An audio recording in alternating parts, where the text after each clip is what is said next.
جعفر بن عمرو بن امیہ زمری رضی اللہ عنہ نے بیان کیا کہ میں عبید اللہ بن عدی بن خیار رضی اللہ عنہ کے ساتھ روانہ ہوا، اور جب حمص پہنچے تو مجھ سے عبید اللہ رضی اللہ عنہ نے کہا، آپ کو وحشی ابن حرب ابشی جس نے غزوہ احد میں حمزہ رضی اللہ عنہ کو قتل کیا اور ہندہ زوجہ ابو سفیان نے ان کی لاش کا مسئلہ کیا تھا سے تعارف ہے۔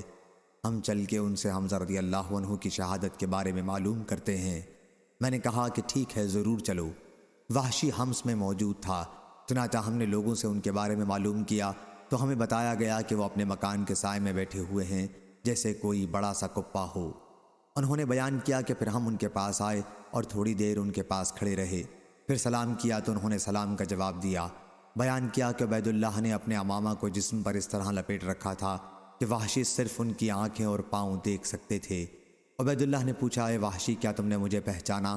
راوی نے بیان کیا کہ پھر اس نے عبید اللہ کو دیکھا اور کہا کہ نہیں، خدا کی قسم، البتہ میں اتنا جانتا ہوں کہ عدی بن خیار نے ایک عورت سے نکاح کیا تھا، اسے ام قتال بنت ابی العیس کہا جاتا تھا۔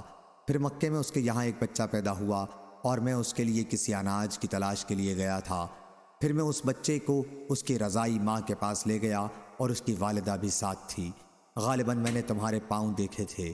بیان کیا کہ اس پر عبید اللہ بن عدی رضی اللہ عنہ نے اپنے چہرے سے کپڑا ہٹا لیا اور کہا، ہمیں تم حمزہ رضی اللہ عنہ کی شہادت کے واقعات بتا سکتے ہو؟ انہوں نے کہا کہ ہاں۔ بات یہ ہوئی کہ بدر کی لڑائی میں حضرت حمزہ رضی اللہ عنہ نے طائمہ بن عدی بن خیار کو قتل کیا تھا۔ میرے آقا جبیر بن مطعم نے مجھ سے کہا کہ اگر تم نے حمزہ رضی اللہ عنہ کو میرے چچا طائمہ کے بدلے میں قتل کر دیا تو تم آزاد ہو جاؤ گے۔ انہوں نے بتایا کہ پھر جب قریش عینین کی جنگ کے لیے نکلے، عینین احد کی ایک پہاڑی ہے اور اس کے اور احد کے درمیان ایک وادی حائل ہے، تو میں بھی ان کے ساتھ جنگ کے ارادے سے ہو لیا۔ جب دونوں فوجیں آمنے سامنے لڑنے کے لیے صف آرا ہوئیں تو قریش کی صف میں سے سبا بن عبد العزا نکلا اور اس نے آواز دی، ہے کوئی لڑنے والا؟ بیان کیا کہ اس کی اس دعوت مبارزت پر امیر حمزہ بن عبد المطلب رضی اللہ عنہ نکل کر آئے اور فرمایا، اے سبا، اے ام انمار کے بیٹے جو عورتوں کے ختنے کیا کرتی تھی، تو اللہ اور اس کے رسول سے لڑنے آیا ہے؟ بیان کیا کہ پھر حمزہ رضی اللہ عنہ نے اس پر حملہ کیا اور اسے قتل کر دیا۔ اب وہ واقعہ گزرے ہوئے دن کی طرح ہو چکا تھا۔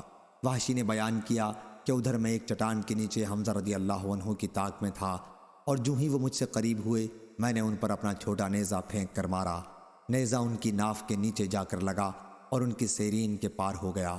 بیان کیا کہ یہی ان کی شہادت کا سبب بنا۔ پھر قریش واپس ہوئے تو میں بھی ان کے ساتھ واپس آ گیا اور مکے میں مقیم رہا، لیکن جب مکہ بھی اسلامی سلطنت کے تحت آ گیا تو میں طائف چلا گیا۔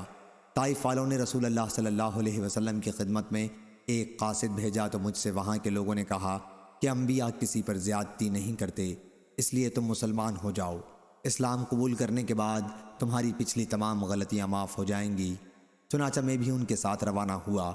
جب آن حضرت صلی اللہ علیہ وسلم کی خدمت میں پہنچا اور آپ نے مجھے دیکھا تو دریافت فرمایا، کیا تمہارا ہی نام وحشی ہے؟ میں نے عرض کیا کہ جی ہاں۔ حضور صلی اللہ علیہ وسلم نے فرمایا، کیا تم ہی نے حمزہ رضی اللہ عنہ کو قتل کیا تھا؟ میں نے عرض کیا، جو آن حضرت صلی اللہ علیہ وسلم کو اس معاملے میں معلوم ہے وہی صحیح ہے۔ حضور نے اس پر فرمایا، کیا تم ایسا کر سکتے ہو کہ اپنی صورت مجھے کبھی نہ دکھاؤ؟ انہوں نے بیان کیا کہ پھر میں وہاں سے نکل گیا۔ پھر حضور صلی اللہ علیہ وسلم کی جب وفات ہوئی تو مسلمہ کذاب نے خروج کیا۔ اب میں نے سوچا کہ مجھے مسلمہ کذاب کے خلاف جنگ میں ضرور شرکت کرنی چاہیے، ممکن ہے میں اسے قتل کر دوں اور اس طرح حمزہ رضی اللہ عنہ کے قتل کا کچھ بدل ہو سکے۔ انہوں نے بیان کیا کہ پھر میں بھی اس کے خلاف جنگ کے لیے مسلمانوں کے ساتھ نکلا۔ اس سے جنگ کے واقعات سب کو معلوم ہیں۔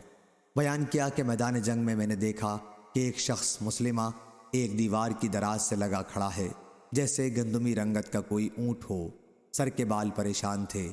بیان کیا کہ میں نے اس پر بھی اپنا چھوٹا نیزہ پھینک کر مارا، نیزہ اس کے سینے پر لگا اور شانوں کو پار کر گیا۔ بیان کیا کہ اتنے میں ایک صحابی انصاری جھپٹے اور تلوار سے اس کی کھوپڑی پر مارا۔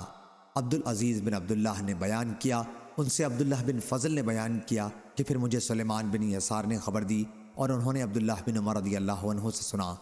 وہ بیان کر رہے تھے کہ مسلمہ کے قتل کے بعد ایک لڑکی نے چھت پر کھڑی ہو کر اعلان کیا کہ امیر المومنین کو ایک کالے غلام یعنی حضرت وحشی نے قتل کر دیا۔ صحیح بخاری حدیث نمبر 4072۔